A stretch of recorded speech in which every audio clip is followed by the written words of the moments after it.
नमस्कार, मैं शिवांगी जैन स्वागत करती हूं आप सभी का सुदर्शन न्यूज के इस विशेष कार्यक्रम बदलता महाराष्ट्र में। दिल्ली में जवाहरलाल नेहरू विश्वविद्यालय की कन्वेंशन सेंटर में महाराष्ट्र के मुख्यमंत्री देवेंद्र फडणवीस ने श्री छत्रपति शिवाजी महाराज सामरिक एवं रक्षा विशेष अध्यासन केंद्र और कुसुमाग्रज मराठी भाषा साहित्य एवं संस्कृति अध्यासन केंद्र का उद्घाटन किया। इस अवसर पर मुख्यमंत्री ने कहा कि भाषा ज्ञान का खजाना है और हमें अपनी मातृभाषा पर गर्व करते हुए अन्य भारतीय भाषाओं का भी आदर करना चाहिए। इस कार्यक्रम में महाराष्ट्र के उच्च व तकनीकी शिक्षा मंत्री डॉक्टर उदय सामंत, जेएनयू की कुलपति प्रोफेसर शांति श्री पंडित, कई सांसद, शिक्षाविद और मराठी समाज के प्रतिनिधि उपस्थित थे।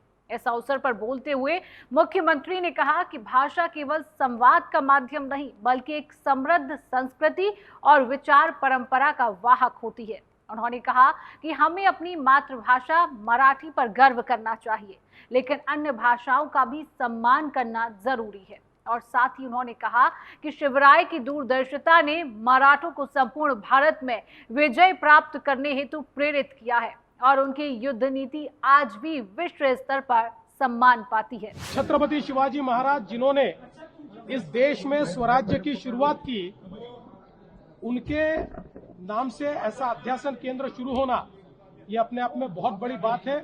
और सबसे बड़ी बात यह है कि भारत में जो हमारी सामुद्रिक शक्ति है उसको पहचानने वाले छत्रपति शिवाजी महाराज थे।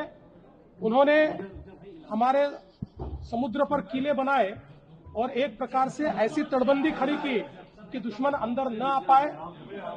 उनके जमाने में अंग्रेज या पोर्चुगीज यहां आने से डरते थे।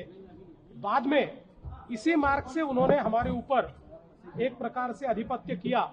तो एक दृष्टा के रूप में जो सामरिक चिंतन छत्रपति शिवाजी महाराज करते थे उसी का अध्ययन यहाँ पर होगा, ये बहुत खुशी की बात है। महाराष्ट्र के मुख्यमंत्री देवेंद्र फडणवीस ने विश्वास जताया कि गढ़चिरौली जल्द ही राज्य का नंबर 1 जिला बनेगा।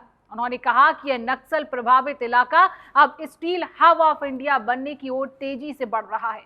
गढ़चिरौली के कोनसरी में Lloyds Metals and Energy Limited के कई औद्योगिक प्रोजेक्ट्स का उद्घाटन और भूमि पूजन हुआ है। इनमें 5 मिलियन टन की क्षमता वाला आयरन और ग्राइंडिंग प्लांट, 10 मिलियन टन की स्लरी पाइपलाइन, 4 मिलियन टन की पैलेट यूनिट और 4.5 मिलियन टन का इंटीग्रेटेड स्टील प्रोजेक्ट, 100 बेड का अस्पताल, सीबीएसई स्कूल और आवासीय परिसर शामिल है। आज गढ़चिरौली में सस्टेनेबल माइनिंग को हमने प्रमोट किया है, ग्रीन माइनिंग को प्रमोट किया है और मुझे बहुत खुशी है कि लॉयड कंपनी ने इन्हीं तत्वों पर चलकर आज गढ़चिरौली में ये सारा जो यहाँ पर एक प्रकार से इंडस्ट्री खड़ी की है, इसके कारण गढ़चिरौली के 14,000 हमारे युवाओं को और युवतियों को यहाँ काम मिला है। और अभी जो आज हमने भूमि पूजन किया है उसमें से 20,000 नए तरुण तरुणियों को यहाँ पर रोजगार मिलेगा। महाराष्ट्र के उप मुख्यमंत्री एकनाथ शिंदे को संत नामदेव महाराज के वंशजों और मंदिर संस्थान की ओर से संत भक्त शिरोमणि नामदेव महाराज पुरस्कार से सम्मानित किया गया।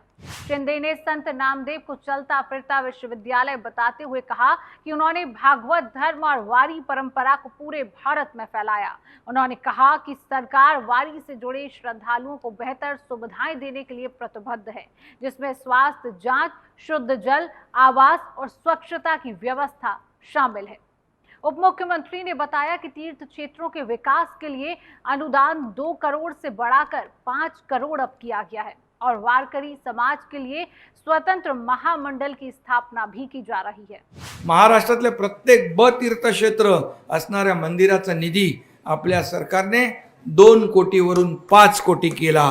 कारण मंदिर हे संस्काराचं मुख्य केंद्र आहे। तिथून संस्कार, आचार, विचार देण्याचं काम होतं। आपल्या श्रद्धास्थान गोमातेला देखील आपल्या सरकारने राज्य मातेचा दर्जा दिला। हे देखील मी या ठिकाणी सांगतो आणि महाराष्ट्र हे आपलं पहिलं राज्य आहे. तो आज के लिए बस इतना ही. महाराष्ट्र की अन्य बड़ी खबरों के साथ आपसे मिलेंगे बदलता महाराष्ट्र की अगली कड़ी में. जय महाराष्ट्र, जय हिंद.